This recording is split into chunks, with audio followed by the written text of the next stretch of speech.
बहुत प्राचीन काल की बात है जब पृथ्वी पर धर्म और आस्था का संतुलन डगमगाने लगा था। तब भगवान शिव ने अपने दिव्य स्वरूप से 3 पवित्र काशियों की स्थापना की, जिन्हें आज हम त्रिकाशी के नाम से जानते हैं: वाराणसी, गुप्त काशी और उत्तर काशी। यह केवल 3 स्थान नहीं थे, बल्कि मोक्ष और आत्मज्ञान के 3 दिव्य द्वार थे। पहली काशी थी वाराणसी, जिसे काशी नगरी कहा जाता है। यह वह पवित्र भूमि है जहां स्वयं भगवान शिव अनंत काल से विराजमान है।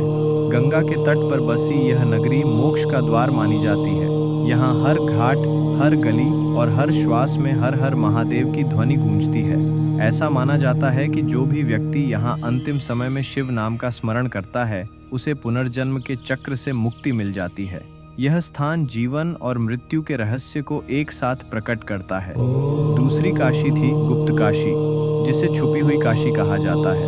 यह हिमालय की गोद में स्थित एक अत्यंत रहस्यमयी स्थान है। पौराणिक मान्यता के अनुसार भगवान शिव ने यहाँ कुछ समय के लिए अपने आप को गुप्त रखा था, इसलिए इसका नाम गुप्त काशी पड़ा।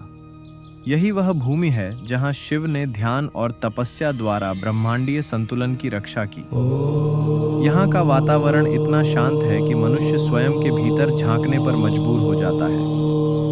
यह स्थान सिखाता है कि भगवान को पाने के लिए बाहर नहीं, भीतर देखना पड़ता है। तीसरी काशी थी उत्तर काशी, जिसे उत्तर की काशी कहा जाता है।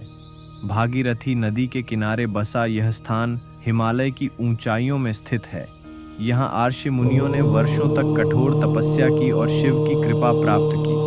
उत्तर काशी को साधना और योग की भूमि माना जाता है। यहाँ की वायु में ही एक ऐसी ऊर्जा है जो मनुष्य के विचारों को शांत कर देती है और उसे आत्मज्ञान की ओर ले जाती है।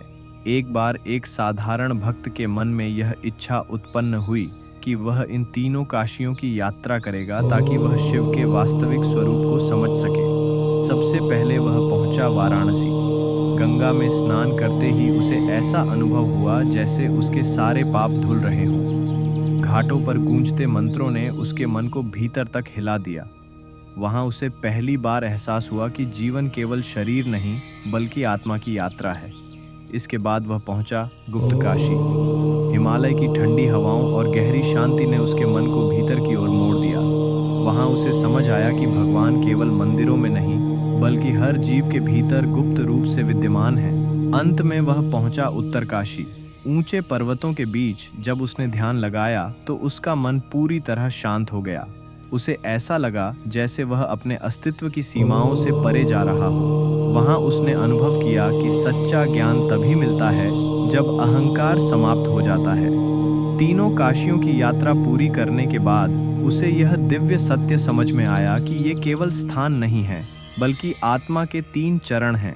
वाराणसी शरीर की शुद्धि है, गुप्त काशी मन की शुद्धि है और उत्तर काशी आत्मा की जागृति है। और अंत में उसे यह ज्ञान प्राप्त हुआ कि सच्ची काशी बाहर कहीं नहीं, बल्कि हर मनुष्य के भीतर है।